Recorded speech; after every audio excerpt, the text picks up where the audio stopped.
आज हम आध्यात्मिक इतिहास के सबसे उत्तेजक प्रश्नों में से एक में गोता लगाने जा रहे हैं।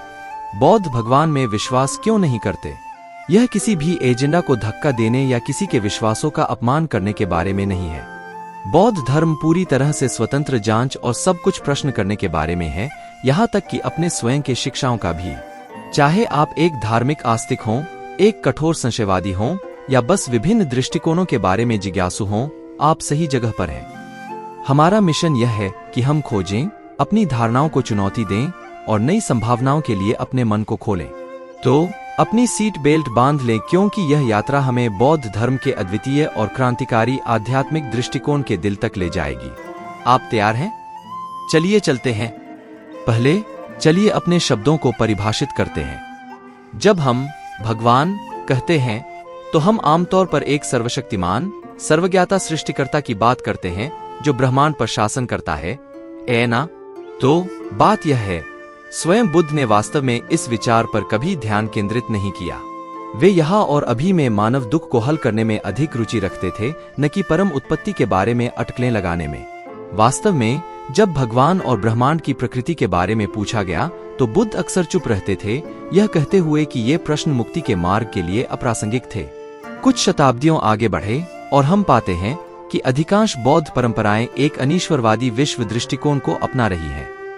इसका मतलब यह नहीं है कि वे नास्तिक हैं। कुछ बौद्ध विभिन्न देवताओं और अलौकिक प्राणियों में विश्वास करते हैं, लेकिन इन्हें सर्वशक्तिमान सृष्टिकर्ताओं के रूप में नहीं बल्कि प्रबुद्ध गुणों के प्रतीकात्मक प्रतिनिधित्व के रूप में देखा जाता है। तो सृष्टिकर्ता भगवान के विचार से प्रस्थान क्यों?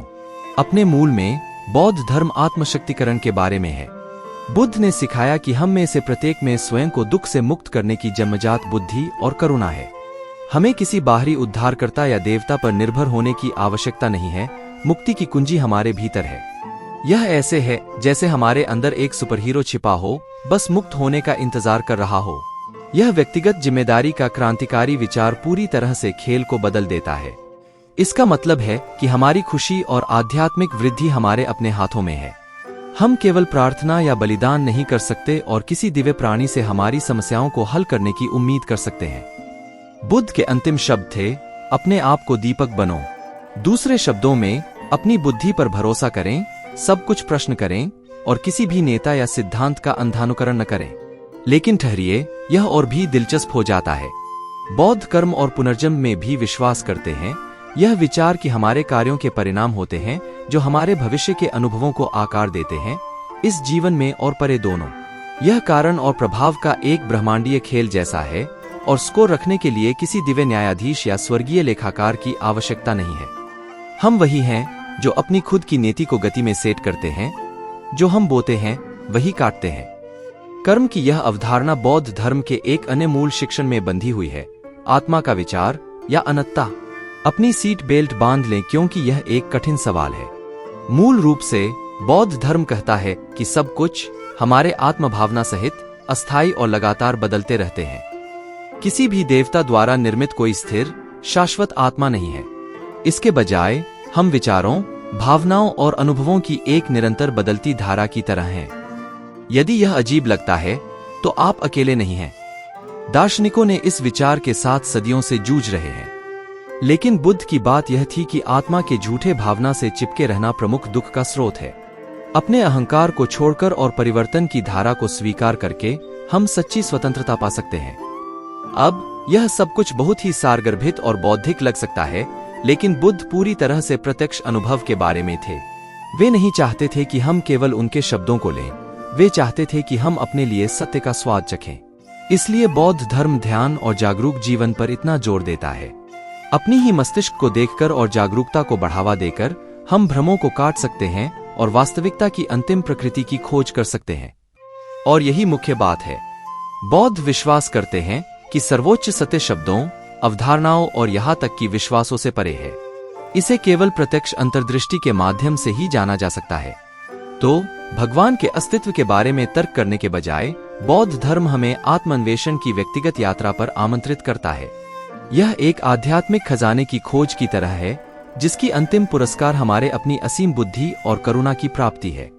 यह विश्वास पर प्रत्यक्ष अनुभव को प्राथमिकता देने के जोर ने बौद्ध इतिहास में कुछ बहुत ही क्रांतिकारी विकास को जन्म दिया है। बुद्ध के शिष्य सारिपुत्र की कहानी को ही लें। एक दिन एक भटकते हुए तपस्वी ने सारिपुत्र को चुनौती दी, आप बौद्ध भगवान में विश्वास नहीं करते, इसलिए आपका मार्ग अधूरा है। सारिपुत्र ने उत्तर दिया, मित्र, यहाँ तक कि यदि एक सृष्टिकर्ता भगवान मौजूद होता है तो भी यह बौद्ध मार्ग को छोड़ने का कारण नहीं है। हम बुद्ध की शिक्षाओं का पालन करते हैं क्योंकि हमने स्वयं देखा है कि वे शांति और मुक्ति की ओर ले जाती हैं, अंधविश्वास के कारण नहीं। यह प्रसिद्ध बौद्ध ग्रंथ कालामा सुत्त का उदाहरण लें, जहां बुद्ध एक समूह के संदेहवादियों से कहते हैं कि किसी भी चीज को अंधविश्वास में न माने, यहाँ तक कि उनकी अपनी शिक्षाओं को भी नहीं। वे उनसे आग्रह करते हैं कि वे सवाल करें, जांच करें और स्वयं सत्य की परीक्षा लें। जब आप स्वयं जानते हैं कि कुछ चीजें अशुभ, गलत और बुरी हैं, तो उन्हें त्याग दें। और जब आप स्वयं जानते हैं कि कुछ चीजें शुभ और अच्छी हैं, तो उन्हें स्वीकार करें और उनका पालन करें। वाह, आज हमने बहुत कुछ कवर किया है। भगवान पर बौद्ध दृष्टिकोण विवादास्पद हो सकता है, लेकिन यह हमें आध्यात्मिकता के बारे में हमारी धारणाओं को पुनर्विचार करने की चुनौती देता है। बाहरी उद्धारकर्ताओं या अमूर्त विश्वासों पर निर्भर रहने के बजाय बौद्ध धर्म हमें भीतर देखने, गहराई से प्रश्न करने और अपने अनुभव पर विश्वास करने के लिए प्रेरित करता है। चाहे आप इन विचारों से सहमत हों या नहीं, आपको यह मानना होगा कि यह एक बहुत ही साहसी और सशक्त दृष्टिकोण है। बेशक यह बौद्ध धर्म और धर्मवाद के बीच के समृद्ध संवाद का सिर्फ एक स्वाद है। और केवल मेरे शब्दों को मत लें। मैं आपको प्रोत्साहित करता हूं कि आप इन विचारों की जांच करें और एक खुले और आलोचनात्मक मन से इन्हें परखें। तो मेरे साथी सत्यसाधकों, आप इसका क्या मतलब निकालते हैं? क्या आपको बौद्ध दृष्टिकोण दिलचस्प, चुनौतीपूर्ण या शायद मुक्तिदायक लगता है? मुझे टिप्पणियों में बताएं। और यदि आपने इस अन्वेषण का आनंद लिया तो कृपया इस वीडियो को लाइक करें और बुद्धा की बुद्धि के लिए सब्सक्राइब करें। याद रखें, अंतिम उत्तर किसी भी पवित्र पुस्तक या YouTube वीडियो में नहीं मिलते। वे आपके अपने जागरूकता की गहराई में खोजे जाने की प्रतीक्षा कर रहे हैं। तो सवाल करते रहें, अभ्यास करते रहें और अपनी बुद्धि की शक्ति पर विश्वास रखें। जिज्ञासु बने रहें, करुणामय बने रहें और अगले साहसिक कार्य पर मिलते हैं। बौद्ध भगवान में विश्वास क्यों नहीं करते? बौद्ध धर्म आत्मशक्तिकरण के माध्यम से मानव दुख को हल करने पर ध्यान केंद्रित करता है, न कि दिव्य हस्तक्षेप पर। बुद्ध ने सिखाया कि मुक्ति भीतर से आती है। हम सभी में स्वयं को मुक्त करने की बुद्धि और करुणा है, सृष्टिकर्ता भगवान पर निर्भर रहने के बजाय।